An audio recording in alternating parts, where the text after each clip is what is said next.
አሰብ የኢትዮጵያ አካል ሆነች እንዴ ያስባለ አይነት አንድ ምስል በማህበራዊ ትስስር ገጽ ላይ በስፋት ሲዘዋወር ነበር።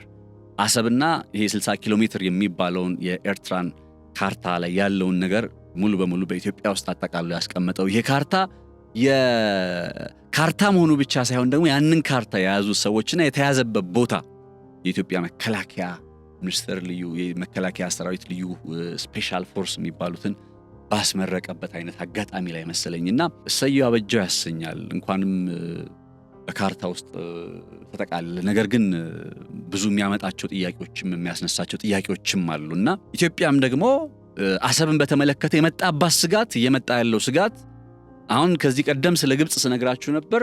ዛሬ ስለ ሪያድ ወይም ስለ ሳውዲ አረቢያ በተወሰነ ነግራችኋለሁ። ሳውዲ አረቢያ የመን ውስጥ ምን እያደረገች ነው?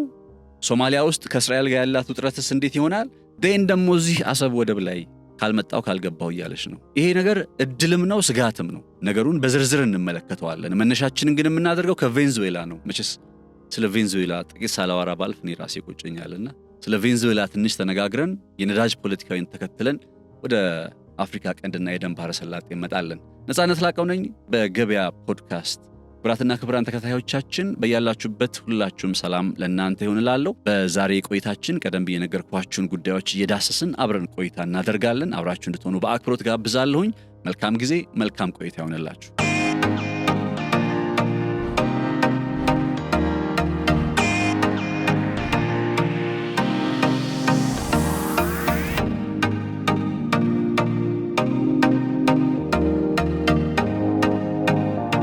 የቬንዙዌላን ጉዳይ በማስቀደም እንጀምርና ወደ ቀጠናችን እስኪ እንመለሳለን። የቬንዙዌላ ጉዳይን የግድ መመልከት ያለብን ለምንድን ነው? አሜሪካ በእንደዚህ አይነት መንገድ የተለያዩ ሀገራት ላይ ጣልቃ እየገባች ፍላጎቷን ለማስፈጸም ጥረት ስታደርግ ይሄ የመጀመሪያው አይደለም። እንደምታውቁት በየጊዜው የተለያየ ስያሜ ይሰጠዋል። ለምሳሌ በ2003 ኢራቅ ላይ የጆርጅ ቡሽ አስተዳደር ወታደራዊ ዘመቻ ሲያከናውን በእነ አፍጋኒስታን ላይ እንዲሁ ዘመቻውን ሲጀምር ዋነኛ ምክንያት ሆነ የቀረቡት አሸባሪነትን መዋጋት የሚል እንደነበረ አይዘነጋምና የአሸባሪነትን መዋጋት የሚለው ሐሳብ በመላው በመካከለኛው ምስራቅ ምን አይነት ቅርጽን ይዞ እንደመጣ ምን እንዳስከተለ እንዴት የሬጂም ቼንጅ ወይም የአገዛዝ ለውጥ የሚባለውን ነገር እንዳስከተለ ከነ ኢራቅ በላይ ምስክር ሊሆን የሚችል ማንም የለም። ስለዚህ አሜሪካ ያኔ በሽብርተኝነት ስም ወደ ሀገራት ውስጥ ጣልቃ በመግባት ፍላጎቷን ለማስጠበቅ የምታደርገው ጥረት ያው የጅምላ አውዳሚ ቦምብም አለ ይባል እንደነበር ታስታውሳላችሁ በኢራቅ ውስጥና ልክ እንደዚህ ሁሉ አሁን በቬንዙዌላ ውስጥ ለመግባት የአሜሪካ መንግስት ምክንያት ብሎ ያቀረበው ነገር ምንድነው?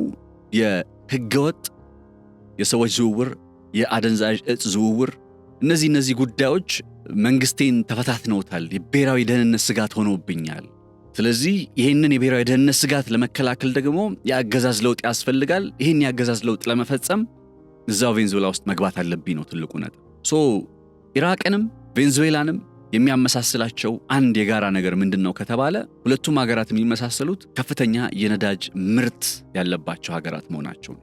የድፍድፍ ነዳጅ ምርት። ስለ ድፍድፍ ነዳጅ ባለፈው አርብ ወደ እናንተ ያደረስኩት መረጃ አለና ምናልባት ካልተከታተላችሁት እሱን መለስ ብላችሁ እዩት። ድፍድፍ ነዳጅ እንዴት የአንደኛ ዓለም ጦርነትን የሁለተኛ ዓለም ጦርነትን እንደበየነና እንዲያውም ካስታወሳችሁ ከሁለተኛ ዓለም ጦርነት በኋላ 75% የሚሆነው የዓለማችን ነዳጅ በቀጥታም ይሁን በተዘዋዋሪ የዓለማችን ድፍድፍ ነዳጅ በቀጥታም ይሁን በተዘዋዋሪ በአሜሪካ ቁጥጥር ውስጥ ነው እያልኳችሁ ነበርና አሁን የቬንዙዌላ ጉዳይ ሲጨመር ቬንዙዌላ ውስጥም የመግባቱና የነ ዶናልድ ትራምፕ አካሄድ የመቀጠላቸው ጉዳይ ቬንዙዌላ በዓለማችን ቁጥር 1 የድፍድፍ ነዳጅ ሀብት ያለባት ሀገር ናት። ኢን ቢሊየንስ በርሜል ድፍድፍ ነዳጅ የሚወጣባት፣ ነገር ግን በነ ማዱሮ ምክንያት በስልጣን ላይ ባሉ ሰዎች ምክንያት ያንን የነዳጅ ሀብት ተጠቃሚ ለመሆን ያልተቻለባት፣ አንዳንዴም ቬንዙዌላ ከነ ኢራን ጋር መገበያየት የጀመረች ሀገር ሆናለች እኮ። ከነ ሩሲያ ጋር መገበያየት የጀመረች አጋርነትን መፍጠር የጀመረች ሀገር ሆናለች።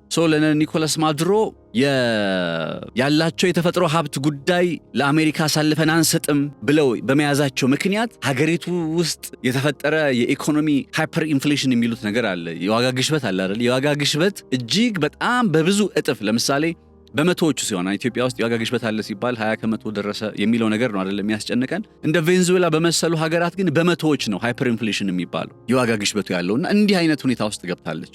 ከላይ ሲታይ ለቬንዙዌላውያን አዲስ ነገር ይዞላቸው የመጣ መንግስታቸው እንደዚህ ኑሮ ያስወደደባቸው ሊመስል ይችላል። ኦን ደ ግራውንድ መሬት ላይ ግን የቬንዙዌላን ገንዘብ እንዴት አድርገው ከጥቅም ውጭ እንዳደረጉት በጣም የሚገራርሙ ፋክቶች አሉ። ስለዚህ ይሄ የነዳጅ ፖለቲካ ጉዳይ፣ የድፍድፍ ነዳጅ ጉዳይ እንደ አሜሪካ የመሰለን ሀገር ወታደሯን አዝምታ የሆነን ሀገር እንድትቆጣጠር ምክንያት ሆኗል ብዬ አምናለሁ። አንዳንዶች የኛውን አመክንዮ ወይም መከራከሪያ የለም ነዳጅ የሚባለው ነገር ሳይሆን ዶናልድ ትራምፕ ስልጣኑን ብሔራዊ የደህንነት ስጋት አለብኝ በሚል ለሚያከናውናቸው ዘመቻ ህጋዊነት ለመስጠት የሚያደርገው ጥረት ነው፣ ተጽዕኖን ለመጨመር ነው። ዴን ዋት? ስለዚህ የቬንዙዌላ ጉዳይ በእርግጥ አሁን ላይ ያለ ዓለማችን ላይ ያለው የፓወር ቅርጽ፣ የፓወር ዳይናሚክስ ማንም እንደፈለገ የሚሆንበት እየሆነ መጥቷል። አቅም አለኝ ያለ፣ ጉልበት አለኝ ያለ ማለት አሁን እኮ መከሰስ ከነበረባት አሜሪካ የሰውን ሀገር የሰውን ሉዓላዊነት እኮ ነው የገረሰሰችው። መከሰስ መጠየቅ ካለባት መጠየቅ ያለባት አሜሪካ ነች። የተባበሩት መንግስታት ድርጅት የጸጥታ ምክር ቤትም ቅርስ የሌላቸው ተቋማት ስለሆኑ እና አሜሪካ ላይ ምንም አቅም ስለሌላቸው ያው እነሱም ድምፅን በድምፅ የመሻር መብት ስላላቸው ምንም አይነት ውሳኔ ቢወሰንባቸው በቪቶ ፓወር በሚሉት ካንስል ማድረግ ስለሚችሉ አሁን ዶናልድ ትራምፕ ቬንዙዌላ ላይ ይሄን አደረገ አይደል? ቀጣይ ግሪንላንድ ላይ ይሄን ለማድረጉ ምንድነው ዋስትናው? ፓናማ ላይ ይሄን ለማድረጉ ምንድነው ዋስትናው? ተንደንሲውን ካያችሁት ደግሞ የአሜሪካ ብሔራዊ ጥቅም የሚለውን ነገር ለማስጠበቅ እነዛ ቦታዎችን ሳይቆጣጠር ወይም ሳይዝ የሚያርፍ አይመስልም። ከዛ በጣም የገረመኝን ነገር ልንገራችሁ። በጣም የገረመኝ ነገር አሜሪካ በቬንዙዌላ ላይ የወሰደችውን እርምጃ ማን ቢደግፍ ጥሩ ነው? ገምቱ እስኪ። ሶማሊላንድ ህገ መንግስታዊ ስርዓትን፣ ዲሞክራሲያዊ ህጋዊነትን ምናምን የመሳሰሉት ጉዳዮችን ለማስጠበቅ በሚል የተወሰደ እርምጃ ነው በማለት አሜሪካ የወሰደችውን አቋም ወይም የወሰደችውን እርምጃ እንደምትደግፍ ነው እንግዲህ የሶማሊላንድ መንግስት ያስታወቀው ማለት ነው። እርግጥ ነው የቬንዙዌላ መንግስት ችግር አለበት፣ የማይካደው ነገር እኮ እሱ ነው ማለት ችግር የለበትም እያልኩኝ አይደለም። ነገር ግን በአንዲት ሉዓላዊ ሀገር ላይ ጣልቃ ገብቶ በዛች ሉዓላዊ ሀገር ላይ ብይን ለመስጠት እንዴት ይሞከራል? የኔ መከራከሪያ እንዴት ልክ ይሆናል ነው። የኮንሰፕቶች አሉ አይደለ? በኢንተርናሽናል ሪሌሽን ውስጥ አይዲያሊዝም እና ሪያሊዝም የሚባሉት ነገሮች ከዛ አንጻር አንስተው እንግዲህ ሰዎች ሊሞግቱ ይችላሉ፣ አላቅም። ግን እንደኔ በአይዲያሊዝም የሚዩት በሪያሊዝምም የሆነ የአንድን ማህበረሰብ ወይም የአንድን ሉዓላዊ ሀገር ሉዓላዊነት መከበር አለበት የሚል አቋም አለኝ። ቬንዙዌላ ላይም የተወሰደው እርምጃ ተገቢነት አለው የሚል አቋም የለኝም። ያም ሆነ ግን የአሜሪካ መንግስት ያው ጥቅሙን አስከብሯል ብዬ ነው የማስበው። ይሄ ዓለም ላይ ያለውን የኃይል አስተላለፍ ቅርጽ የሚያሳይ ይመስለኛል። አሁን እንግዲህ ይሄ ጉዳይ የነዳጅ ጉዳይ ማለት ነው በቬንዙዌላ ውስጥ እንዲህ አይነት ነገርን ካስከተለ ሶማሊያ ውስጥ ተገኝቷል የሚባለው እነ ቱርክ የመሰሉ ሀገራት በቀጣይ ወር የ20 ቢሊዮን በርሚል ድፍድፍ ነዳጅ ለማውጣት የሚጀምሩት የነዳጅ ፕሮጀክታቸው እንዳለ ይታወቃል። በዚያው ዙሪያም ሰፋ ያለውን ጉዳይ ባሳለፍነው አርብ አንስቼላችሁ ነበረ። የቱርክ በሶማሊያ ውስጥ ከድፍድፍ ነዳጅ ሀብት ጋር በተያያዘ የምትሄድበት መንገድና ቅርጽ ማለት ነው እና እነ ቱርክ አሁን ይህንን የተፈጥሮ ሀብት ተጠቃሚነት ለማግኘት ወደዚህ ጋር ሲመጡ የሚያስደንቅ አይደለም። ነገር ግን ይሄን ተጠቃሚ ለመሆን ደግሞ እነ እስራኤልም እነ አሜሪካ መምጣታቸው አይቀርም ነው ሁኔታው በዚህ የሚቀጥል ከሆነ። ነዳጅ ተፈጥሮ ሀብት የሚባለው ነገር አሁን ላይ ዝም ብሎ እንዲህ በይደር የሚቀመጥ ወይም ደግሞ ቀጣይ እንደርስበታለን የሚባል እያልሆነ ለመምጣቱ አሁኑ የቬንዙዌላው ጉዳይ አንድ ማሳያ ነው ብዬ አስባለሁኝ።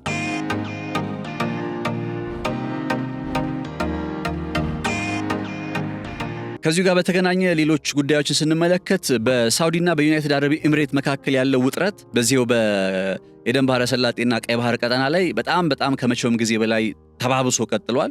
ሳውዲዎች አሁንም በዚያው በሳውዘርን ትራንዚሽናል ካውንስል እየተባለ በሚጠራውና የኤደን ከተማን መቀመጫው አድርጎ የሚንቀሳቀሰው ተገንጣይ ኃይልን ያነጣጠሩ ጥቃቶችን መፈጸማቸውን እንዲሁ በጣም ከጊዜ ወደ ጊዜ እየጨመረ ነው የሚገኘው። ሳውዲዎች አሁን ያጠቋቸው ቦታዎች ከሚባሉት ውስጥ ሙካላ እየተባለ የሚጠራው አንደኛው ነው፣ ወይም ደግሞ ሀድራማውንት እየተባለ የሚገለጽ አካባቢ ነው። ይህ ስፍራ ላይ ባለፉት ቀናት በጣም ከባባድ ግጭቶች አልፈዋል፣ ጦርነቶች አልፈዋል።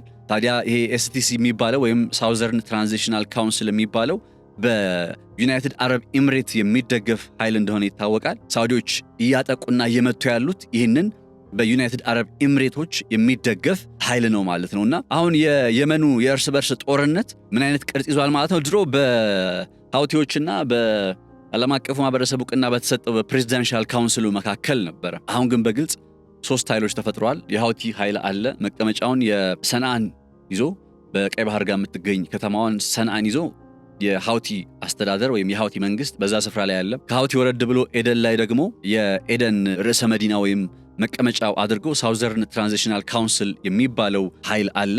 ልክ እንደ ሳውዘርን ትራንዚሽናል ካውንስል ሁሉ በኤደን ባህረ ሰላጤ አካባቢ ላይ ደግሞ ይሄ ሙካላ የሚባለውን አካባቢ አሁን ግጭቱ በጣም ተባብሶበታል የሚባለው ስፍራ ላይ ማለት ነው። እዛ ስፍራ ላይ እንግዲህ ቀደም ብሎ የፕሬዚዳንሻል ካውንስሉም ጭምር ተጽዕኖ የነበረበት አይነት አካባቢ እንደነበር ይታወሳል። ስለዚህ እነዚህ ሶስቱ ኃይሎች በየመን ውስጥ ተጽዕኖአቸውን ለማሳደግ በጣም የእርስ በርስ ጦርነታቸው እያየለ ነው የሚገኘው። ከምንም በላይ ግን በዚህ የአሁኑ ግጭት ውስጥ የሚስተዋለው የሳውዲ አረቢያ እና የዩናይትድ አረብ ኤምሬት ውጥረት ነው። እንግዲህ በእነሱ መካከል ያለውን ጦርነት ተከትሎ የኤደን አየር መንገድ ኤደን ኤርፖርት እንግዲህ መዘጋቱ እየተነገረ ይገኛል።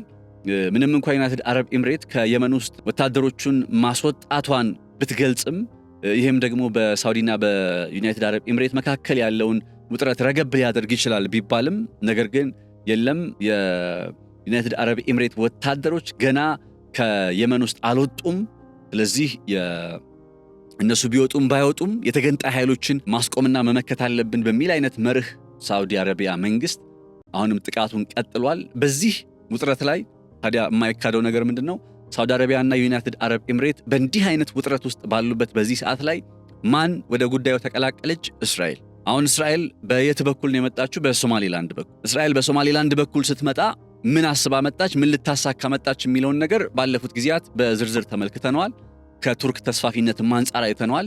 አሁን ደግሞ ከሳውዲ አረቢያ ተስፋፊነት አንጻር ወይም ከሳውዲ አረቢያ እንቅስቃሴ አንጻር ከተመለከት ነው የሳውዲ አረቢያ መንግስት እንደምታውቁት ለእስራኤል ዕውቅና ያልሰጠ መንግስት ነው። እንዲያውም የኦክቶበር 7 የሐማስ ጥቃት ከመፈጸሙ ጥቂት ቀናት ቀደም ብሎ ይባላል የሳውዲ አረቢያ መንግስት ለእስራኤል ይፋዊ ዕውቅና ሊሰጥ ነበረ እና ያንን ነገር ለማስቆም በሚል ነው የሐማስ ቡድን በእስራኤል ላይ በኦክቶበር 7 2023 ያን ጥቃት የፈጸመው ይባላል። ከዛ የዚህ የእስራኤልና የሐማስ ግጭት ወይ ጦርነት ደግሞ ከነጭራሹ ምናልባት ተስፋ ታይቶበት የነበረን ሳውዲ አረቢያን ወደ አብርሃም አኮርድ ወይም ለእስራኤል ዕውቅና ወደ መስጠት የማምጣት እንቅስቃሴ ሳይሳካ ቀርቶ ነገሩ እየተባባሰ መጥቷል ብቻ ሳይሆን አሁን በዚህ በቀይ ባህር ቀጠና ላይ ሳውዲዎች ተጽዕኖ ፈጣሪነታቸውን ለማስጠበቅና ለማስቀጠል ከግብፅ ጋር ጭምር በመተባበር በዚህ ቀጠና ላይ በጣም ደፋቀና እያሉ ነው ብቻ ሳይሆን ግን የእስራኤል አጋር የሆነችውን ወይም ደግሞ በ2021 አውሮፓውያን አቆጣጠር ለእስራኤል ዕውቅና በመስጠት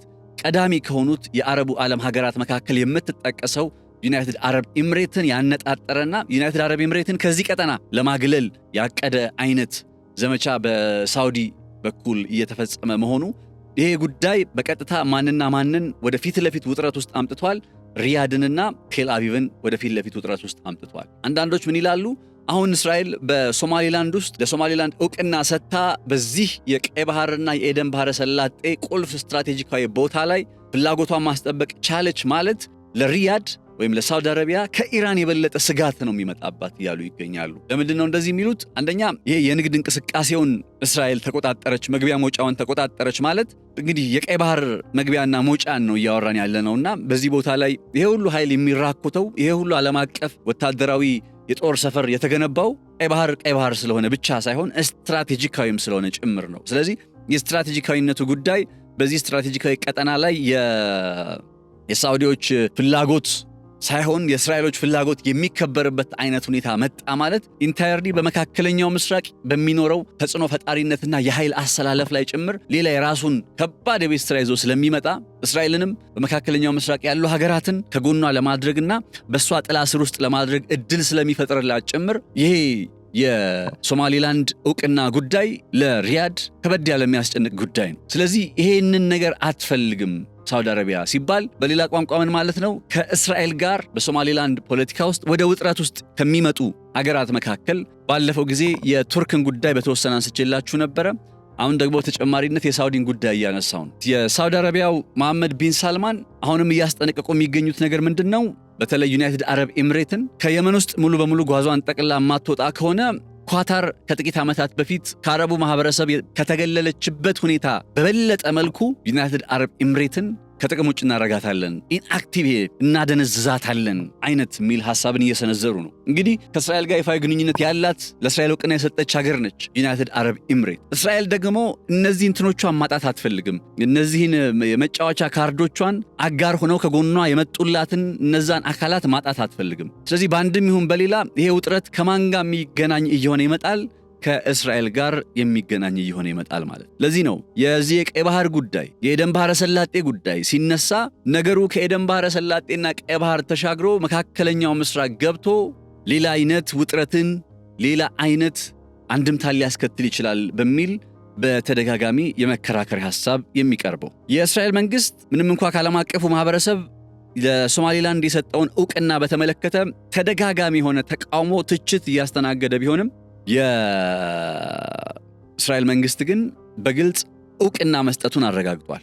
ታዲያ ይህንን የእስራኤል መንግስት ዕውቅና በተመለከተ ኢትዮጵያ ያው ዝምታ እንደመረጠች ይታወቃል። አሁን ግን እየተሰሙ ያሉ መረጃዎች እንደሚያመላክቱት የኢትዮጵያ መንግስት በአምባሳደር ሱሌማን ደደፎ አማካኝነት ሰምሃው ኢትዮጵያ ለዚህ ጉዳዩን በቅርበት እየተከታተለች መሆኑንና ለውሳኔ እንደማትቸኩል ጭምር በመግለጽ የሶማሊላንድን ጉዳይ በቅርበት እየተከታተልን ነው እና በጥድፊያ የምናሳውቀው ምንም ነገር የለም፣ ነገሩን በጥልቅ ተመልክተን ወይም ተመልክታ ኢትዮጵያ የምትለውን ነገር ትላለች የሚል አይነት ሐሳብ አንስተዋል ከመባሉ ውጪ አሁንም የኢትዮጵያ መንግስት በሶማሊላንድ ጉዳይ ላይ ዝምታን እንደመረጠ ይታወቃል። ዝምታን ያልመረጥንበት ሌላው ጉዳይ ግን ምንድነው ካላችሁ የአሰብ ጉዳይ ነው። እውነት ነው፣ የአሰብን ጉዳይ ዝም ልንል አይገባም። ግን አንድ ፎቶግራፍ እየተመለከትኩ ነበረ ከዚህ ከአሰብ ጋር በተገናኘ የኢትዮጵያ መከላከያ ሰራዊት አባላት የሚመረቁበት አንድ ሁነት ላይ በስጦታ መልክ የቀረበ ካርታ አለና ያ የቀረበው ካርታ ላይ እንግዲህ በዓለም አቀፉ ማህበረሰብ ዕውቅና የተሰጠውን ካርታ በመጣስ እነሱ ያው ከየት እንዳመጡት አላቅም ካርታውን፣ ነገር ግን መሆን አለበት ብለው ባሰቡት መንገድ ካርታውን አስቀምጠዋል። አሚን በጣም ደስተኛ ነኝ። ይሄ እንደ አንድ እንትናችሁ ስትመለከቱት ደስ ይላል። ነገር ግን ባለፈውም እያልኳችሁ ነበረ የዓለም ላይ ምን አይነት አሁን ይውላችሁ በዓለም ላይ ፍላጎትን ማስጠበቅ የአንድ ሀገር ጉዳይ ብቻ አይደል። አሁን ኢትዮጵያ አሰብን የራሴ ላድርግ ብላ ከዛ የፈለገ ሄዳ በጦርነቱ ብታሸንፍ የገብታ ሌላ ነገር ብታደርግ ይህንን የኢትዮጵያ ውሳኔና አካሄድ የሚደግፉ ሀገራት ካልተበራከቱ ነገሩ ዕውቅና አይሰጠው። ስለዚህ የኢትዮጵያን ድርጊት የኢትዮጵያ የምታከናውነውን እንቅስቃሴ በዚህ ቀጠና ላይ የሚደግፉ ሀገራት ልክ ነች ኢትዮጵያ የሚሉ ሀገራት የግድ ያስፈልጋሉ። ስለዚህ እነዚህ ከጎናችን መቆም ያለባቸው ሀገራት ስለ ኢትዮጵያ ሲያስቡ ኢትዮጵያ የምትባለው ሀገር በወራሪነት ተስላ መሆን የለም። አሁን የኛው ካርታ የቀረበው ካርታ እንዳልኳችሁ ነው፣ በጣም ደስ ይላል። ነገር ግን ከናሬቲቭ አኳያ በጣም ከዚህ በፊት ብላነሳላችሁ ሞክሬ ነበር ስለ ናሬቲቭ ኢትዮጵያን እንዴት ነው የሚያስላት? ኖርማል እኮ ጀስት አንድ ካርታ ነው። ይሄ የዓለም አቀፍ ሕግን አታከብርም ኢትዮጵያ ነው የሚያስብለው ዩሲ።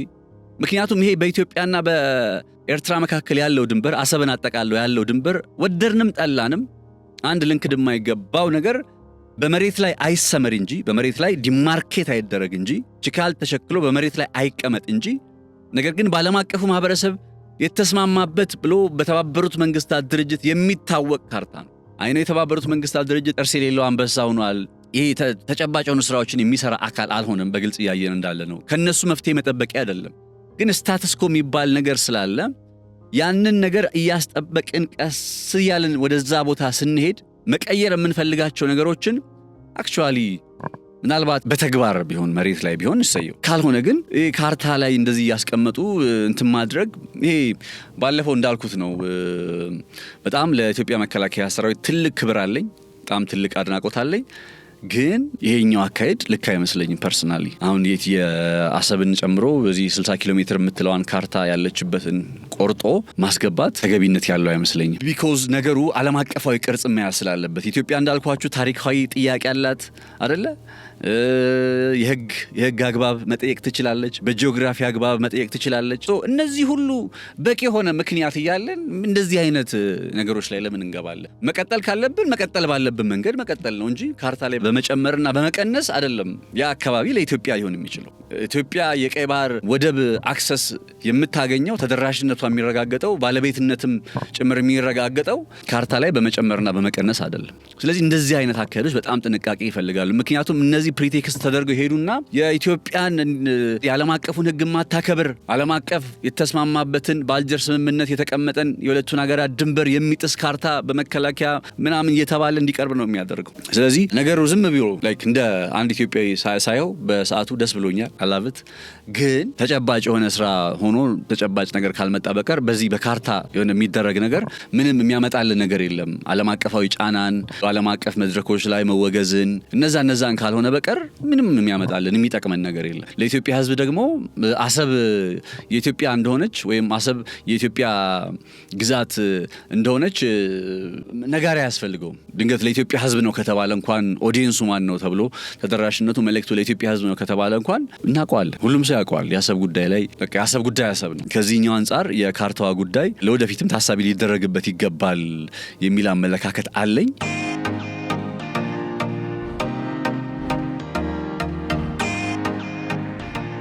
ሌላኛው ነገር በዚህ ከጅቡቲ ጋር በተገናኘ ደግሞ ከሰሞኑ ያው ስናነሳ የነበረው እንቅስቃሴ አለ ጅቡቲና ግብጽን በተመለከተ። በነገራችሁ ላይ የጅቡቲና የግብጽን እንቅስቃሴ በተመለከተ ከጊዜ ጋር አብረን የምንጠብቃቸው ጥቂት ነገሮች አሉ።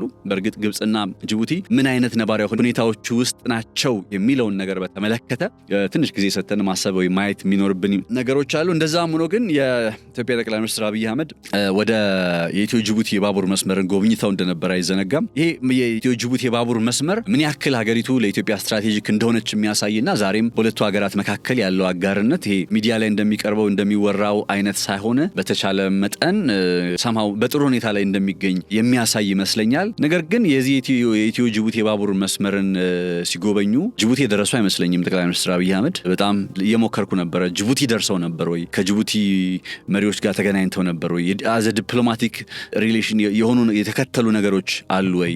የኢትዮ ጅቡቲ የባቡር መስመርን ከመጎብኘት ባለፈ እንደዚህ አይነት ነገሮች አሉ ወይ የሚለው ነገር ያው ቢሆን ጥሩ ስለነበር አሁን ካለው ነገር አንጻር ካለው ውጥረት አንጻር የጅቡቲ መንግስት አቋምን ማወቅ አለብን ብዬ ስለማምን ባለፈው እንዳልኳቸው የኢትዮጵያ መንግስት በእርግጥም በኢትዮጵያና በጅቡቲ መካከል ያለው ግንኙነት በጣም እጅግ ሰላማዊ ሊባል በሚችል መልኩ እየቀጠለ ስለመሆኑ ማብራሪያ ሰጥቷል፣ መግለጫ ሰጥቷል በውጭ ጉዳይ ሚኒስትሩ ጌዲዮን ጢሞቴዎስ አማካኝነት። አሴም ታይም ደግሞ የጅቡቲ መንግስትም በዚህው ጉዳይ ላይ በኢትዮጵያና በጅቡቲ መካከል ያለ አጋርነትን በተመለከተ ባክዶር ቻናልስ የሚባሉት አሉ አይደል? አሁን እነ ግብጽ ሰማው ነገሩን እንድጠራጠረው የሚያደርገኝ ምክንያት ምን መሰላችሁ? በግልጽ እያወሩ ስለሆነ ነው። ተግባራዊ የሆነ ነገር ቢሆን ኖሮ ከጀርባ የሚጨርሷቸው ነገሮች በሆኑ ግብጾች ከጅቡቲ ጋር በዛ በዶራሌ ወደብ ላይ የእንቅስቃሴ ማድረግን ጉዳይ ምናምን በተመለከተ አክቹዋሊ የሆነ ነገር ቢኖር እንዳልኳችሁ ግብጾች በሞሪያው ሊያመጣ የሚችለው ጫና ስለሚታወቅ ከኢትዮጵያም አንጻር ከጀርባ የሚያከናውኑት ነገር ሊበዛ ይችል ነበር። እነሱ ግን በግልጽ ከላይ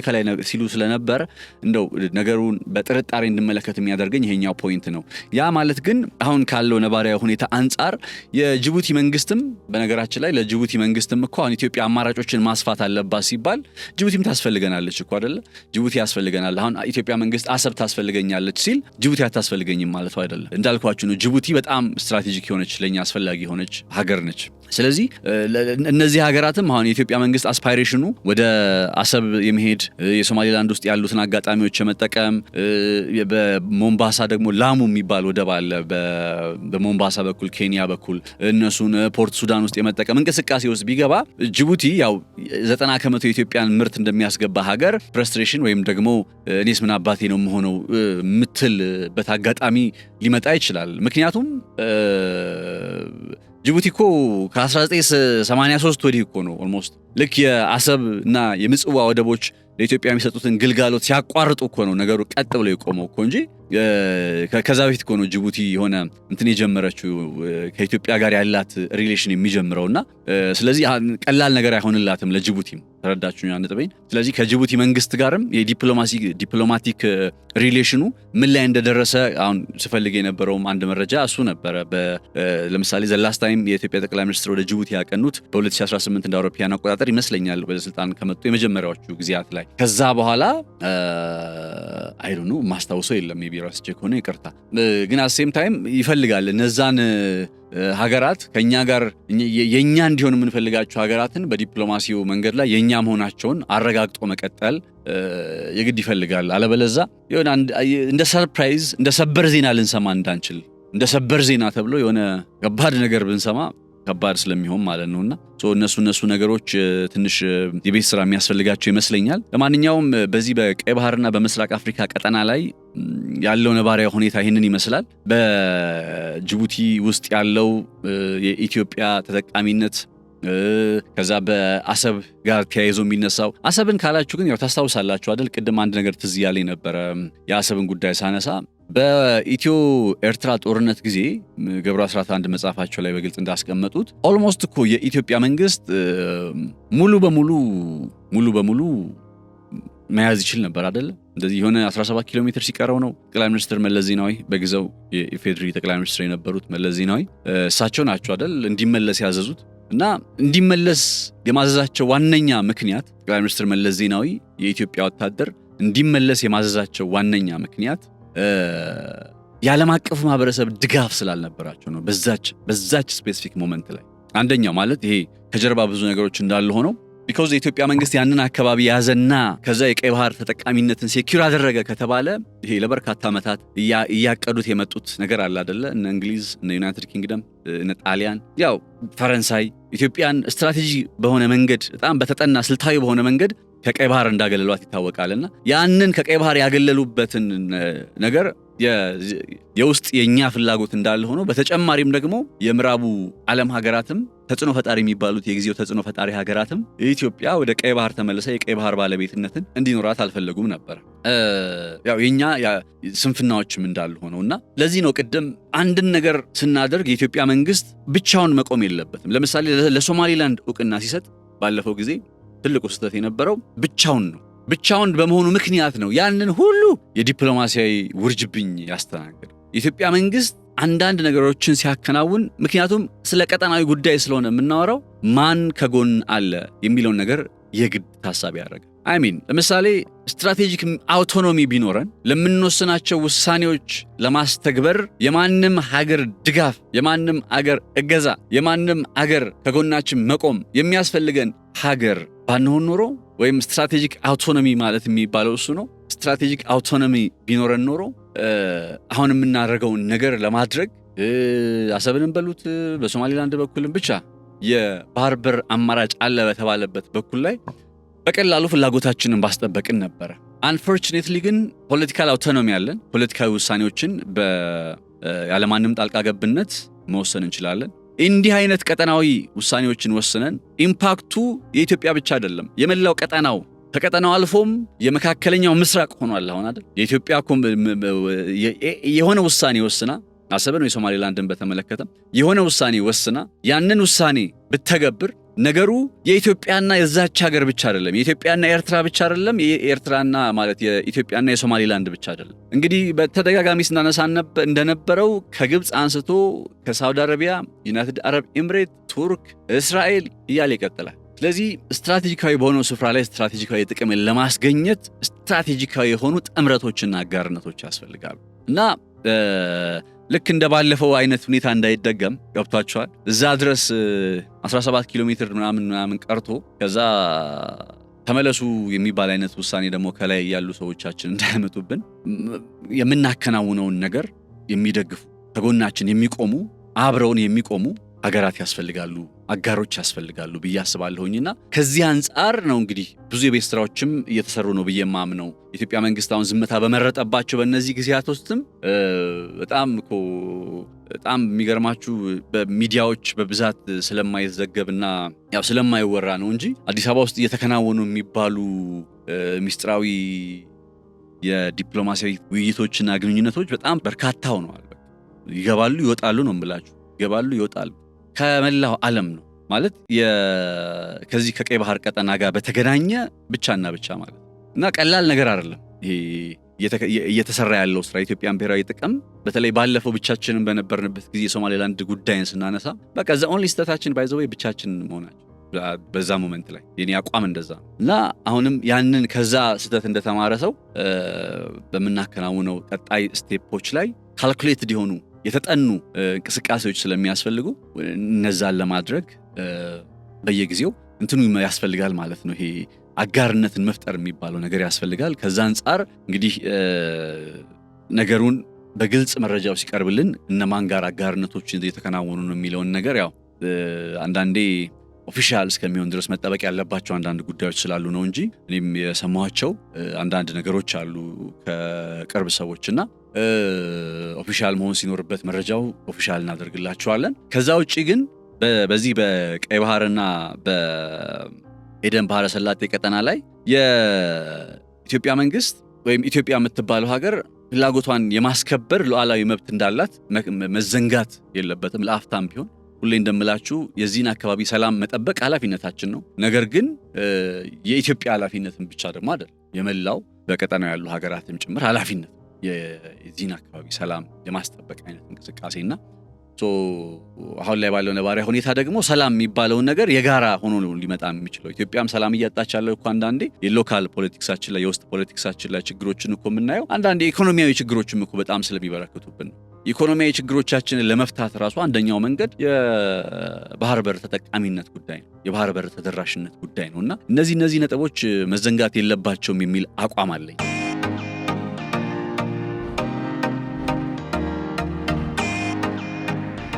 በጣም ሊታወቅ የሚገባው ደግሞ ሌላ አዲስ መረጃ ምን መሰላችሁ?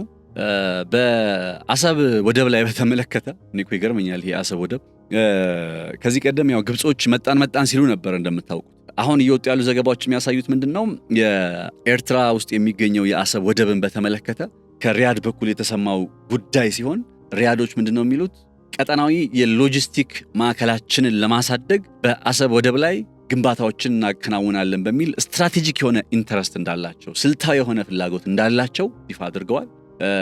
ስለዚህ በአሰብ ወደብ ላይ አሁን ባለፉት ጊዜያት ወይም ቀናት ግብጾች አሉ እያለን ወይም ግብጾች መተው ለመገንባት ለመንቀሳቀስ ጥረት እያደረጉ ነው እያለን ስናነሳ ነበር። እንግዲህ ዛሬ የተሰሙ መረጃዎች ደግሞ የሚያሳዩት በአሰብ ወደብ ላይ ሳውዲ አረቢያ መታ ተጠቃሚ ልሁን ወይም ስትራቴጂካዊ ኢንተረስት አለ በዚህ ስፍራ ላይ። ስለዚህ አሁን ሪያድ እያሰበች ያለው ምንድነው የጅቡቲ ወደብ የሚሰጠውን አይነት ግልጋሎት የሚፎካከር ከዛ ለማን ነው የሚሰሩት ነው። አሁን ሪያድ መታ የጅቡቲውን ወደብ የሚፎካከር የዶራሌ ወደብን የሚፎካከር አይነት በአሰብ ወደብ ላይ የመሰረተ ልማት ገነባለሁ አለች። ያው ካርታውን እንደምታውቁት አሰብ የሚባለው አካባቢ ያለበት ስፍራ በቃ ከኢትዮጵያ ጋር ብቻ የሚዋሰ ነው። ከታች በጅቡቲ ጋር አለ። ጅቡቲም ደግሞ ያው ወደብ ኖራት የምታስገባው ነገር አትፈልግም። አይ ቲንክ የጅቡቲውን የሚፎካከር አይነት ነገር በአሰብ ውስጥ እገነባለሁ ስትል ሳውዲ አረቢያ ወይም ይሄን ለማድረግ እንቅስቃሴ የመጀመሪያ ጉዳይ ሲነገር በሌላ ቋንቋ ምን ማለት ነው? አንደኛ ሳውዲ አረቢያ አሁን ከዚህ ቀደም በነበረ አካሄድ ላይ ሳውዲ ሞር እንደዚህ አይነት ስራዎች ላይ አልነበረችም። ይሄ የሪያድ ስራ አልነበረም።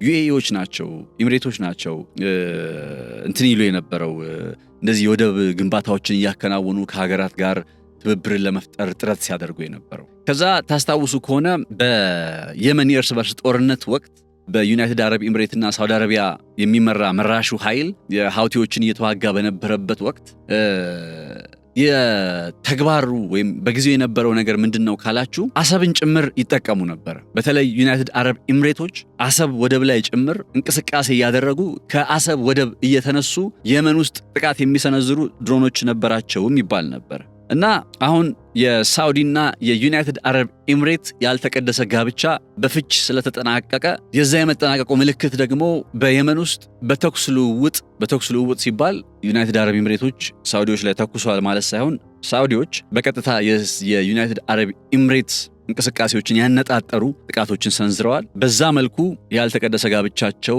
በየመን ውስጥ ከታየ በኋላ በኤርትራ ውስጥ ደግሞ አሁን በምንመለከተው መልኩ የአሰብ ወደብን ጉዳይ ቀደም ብሎ ዩናይትድ አረብ ኤሚሬት ተጠቀምበት የነበረውን ስፍራ ማለት ነው። አሁን ደግሞ ሪያድ የምትባለው አገር ወይም ሳውዲ አረቢያ የምትባለው ሀገር መታ ልጠቀምበት ልስራው ከጅቡቲው ዶራሌ ወደብ ጋር ላፎካክረው እያለች ትገኛለች። ይሄ የሳውዲ አረቢያ አካሄድ በግልጽ የሚያሳየው በገልፉ ሀገራት መካከል በዩኤኢ እና በሳውዲ መካከል ያለው ግንኙነት በቃ እንዳይመለስ ሆኖ ያከተመለት መሆኑን ነው። ከዛ በላይ ግን ከዛ በተጨማሪም ደግሞ ሳዑዲ አረቢያ አሁን ስትራቴጂኳን ለመቀየር እንደተገደደች ከዚህ ቀደም ከሀገራት ጋር ብቻ በሚደረግ ግንኙነት እንደዚህ አይነት የመሰረተ ልማት ስራዎች ላይ ጣልቃ ሳትገባ ጥቅሟን ማስከበር እንደምትችል ታምን ነበረ ሳዑዲ። አሁን ግን የአሰብ ወደብን ላልማ ወደሚል አይነት አቋም ውስጥ መምጣቷ በእርግጥም የስትራቴጂክ ሽፍት እያደረገች ልክ እንደ ዩናይትድ አረብ ኤምሬት ያው ዩናይትድ አረብ ኤምሬት በሶማሊላንድ ባርበራ ወደብ ውስጥ ኢቭን በዛው እኮ በትልቋ ሶማሊያ ውስጥም እኮ እቅድ ነበራት። እዚህ ሱዳን ከፖርት ሱዳን ጎን ላይ የሚቀመጥ በቢሊዮን ዶላሮች የሚሰራ የወደብ ከተማ አለ። እንዲህ ያለች በእንደዚህ አይነት የማርታይም እና ወደብ እንቅስቃሴዎች ላይ ጣልቃ እየገባች ተጽዕኖ ፈጣሪነቷን እያሳደገች ነው። ደግሞ እየሰራላት ይመስላል። የዩናይትድ አረብ ኤምሬት የኛው አካሄድ እየሰራ ይመስላል። ለምሳሌ በዚህ ቀጠና ላይ ኢትዮጵያን እንደ ስትራቴጂካዊ አጋር አድርጋ ይዛለች ዩናይትድ አረብ ኤምሬት። አሁን ሳዑዲ ወደ እንደዚህ አይነት መስመር ውስጥ መምጣታቸው እድልም ነው ስጋትም ነው ለኢትዮጵያ። እድል የሚሆነው ዞሮ ይሄንን ወደብ ቢያለሙት እንግዲህ ወደፊት ብዙ ነገሮችን ማየታችን ስለማይቀር ዞሮ ይሄንን ወደብ ቢያለሙት የምትጠቀመው ኢትዮጵያ ነች። አሁን የባርበራ ወደብን ሶማሊላንድ ውስጥ የሚገኝ የባርበራ ወደብን ሶማሊላንድ ውስጥ ከመሰራቱ ባለፈ ዩናይትድ አረብ ኤምሬት በዲፒ ወርልድ አማካኝነት ሲሰራው የባርበራውን ወደብ ሲያለማው ዓላማው ለማን እንደሆነ ታውቃላችሁ? ለኢትዮጵያ ነው። ዛስዋይ የኢትዮጵያ መንግስት ቶሎ ዕውቅና እንዲሰጥ የዩናይትድ አረብ ኤምሬት ይፈልጋል የሚባልበት ምክንያት ይሄ ከሶማሊላንድ መንግስት ጋር የተስማማበት ስምምነት እያለቀ ይመጣል። አመቱ ኤግዛክትሊ አላውቀውም። አይ ቲንክ እስከ 2030 ድረስ ምናምን የሚቀጥል ነው ለሚቀጥሉት 4 ዓመታት ብቻ ኤግዛክትሊ ቁጥሩን አላውቀውም። ግን ያው እየቆየ በሄደ ቁጥር ግልጋሎቱ እንግዲህ ወደ $600 ሚሊዮን እንደዚህ አካባቢ ወጥቶበታል አሉ። የሚሰጠው ግልጋሎት መልሶ ሳይሰጥ ዩናይትድ አረብ ኤምሬት በሶማሊላንድ ያለ ተጠቃሚነት ሊያልቅ ይችላል። ያው በአመታት የተወሰነ ስምምነት ነው የሚያደርጉት፣ ዘላለማዊ አይደለም እኮ አይደል? የሶማሊላንድ ውስጥ ያንን የባርበራ ወደብ ሲያለማ የዩናይትድ አረብ ኤምሬት መንግስት 2/3 የሚሆነውን የኢትዮጵያ የውጭ ገቢ ምርት በዚህ የባርበራ ወደብ አማካኝነት ላስገባ ብሎ አስቦ ነው እንጂ የሶማሊላንድ አገርነት ጉዳይ በጣም አሳስቦት አይደለም። የዩናይትድ አረብ ኤምሬት መንግስት እንዴት አድርጌ ቢካዝ ኢትዮጵያ አስገቢ ነች፣ አስገቢነቷ ደግሞ እየቀጠለ ይመጣል። ስለዚህ የዩናይትድ አረብ ኤምሬት መንግስት ከዚህ ተጠቃሚ ለመሆን በሚያደርገው ጥረት ውስጥ ራሱን የቻለ አንድ ቅርጽ አለው እና ዩናይትድ አረብ ማለት ሳውዲ አረቢያ መታ እዚህ የአሰብ ወደብን ላለማ ወደ ማለት ጉዳይ ላይ ስትመጣ ሌላ ምንም ዓላማ የለውም። ለዛው ለኤርትራ አይሆንም መቼም። ኤርትራውያን ቢጠቀሙበት ኖሮ እስከዛሬ ይጠቀሙበት ነበር። የአሰብ ወደብ ምጽዋንም አልተጠቀሙበትም አይደለም የአሰብ ወደብን ቀርቶ። እና ለማን ነው የሚሰራው ሲባል ስቲል ለማን ነው የሚሆነው ማለት ነው? ለኢትዮጵያና ለኢትዮጵያ ነው የሚሆነው እንጂ እዛ ቦታ ላይ ወደብ አልመታ ዝም ብላ እሳት እያነደዱ ሊሞቁበት አይመስለኝም። ያንን ወደብ እናልማም ብለው ካለሙ ይሄኛው እንደ እድል ለኢትዮጵያ የወደብ አማራጮቿን ለመመልከት እንደው እንደ እድል ብለን ስናነሳ የምናነሳቸው ነጥቦች ናቸው። እንደ ስጋት ግን ሊያመጡብን የሚችሉት ነገሮች ምንድናቸው? በቀጥታም ይሁን በተዘዋዋሪ በአሰብ ላይ ኢንቨስት የሚያደርግ ኃይል ወደፊት አሰብን ወደ ኢትዮጵያ ለማስመለስ በሚደረግ ጥረት ውስጥ የራሱ የሆነ ጫናን ይዞ ይመጣል። ግብፅም ትሁን ሳውዲ አረቢያም ትሁን አሰብ ወደብ ላይ የማልማት እንቅስቃሴ አከናውነው መሰረተ ልማት ካለሙ ምን ማለት ነው? ወደፊት ኢትዮጵያ አሰብ ትገባኛለች ብላ ጥያቄ ስታቀርብ የለም እኔም ትገባኛለች እኔም ኢንቨስት አድርጌባታለሁ ወደሚል አይነት ክርክር ውስጥ መጥተው ዓለም አቀፋዊ የጥያቄያችንን ዓለም አቀፋዊ ተቀባይነትና ቅርጽ ሊያደበዝብን እንዳይችል ስጋት አለኝ። ስለዚህ የኢትዮጵያ መንግስት እነዚህ አይነት ነባራዊ ሁኔታዎችን እንዴት አድርጎ ምላሽ እንደሚሰጣቸው በቅርብ እንመለከታለን ብዬ አስባለሁ። የሳዑዲ አስተዳደር አሁን መጥቶ ይህንን አይነት ውሳኔ ወስኖ አሰብን አለማለሁ ካለ እኛ አሰብን ያው ቅድም ባላችሁት በነገርኳችሁ የካርታው ጉዳይ ካርታ ላይ የኢትዮጵያ አካል አድርገን ከማስቀመጥ ያለፈ ነገር እንደምንፈልግ አለበለዛ ጊዜው እየረፈደ እንደሚሄድ ማሳያ ይመስለኛል። ግብፅ መጣች ሲባል በመምጣቷ ዜና ድንጋጤው ሳይለቅ በአሰብ በኩል አሁን ደግሞ ሪያድ ተጨመረች የተባለ ነው። ስለዚህ በእኛ ወገን ወይም በእኛ በኩል ምን እየተከናወነ ነው የሚለውን ጉዳይ በተመለከተ ቅድም እንዳልኳችሁ ካርታውን ከመጠቅለል ያለፈ ካርታ ላይ አሰብን አጠቃለው ከማስቀመጥ ያለፈ የተግባር ስራ እንፈልጋለን ብዬ አምናለሁ።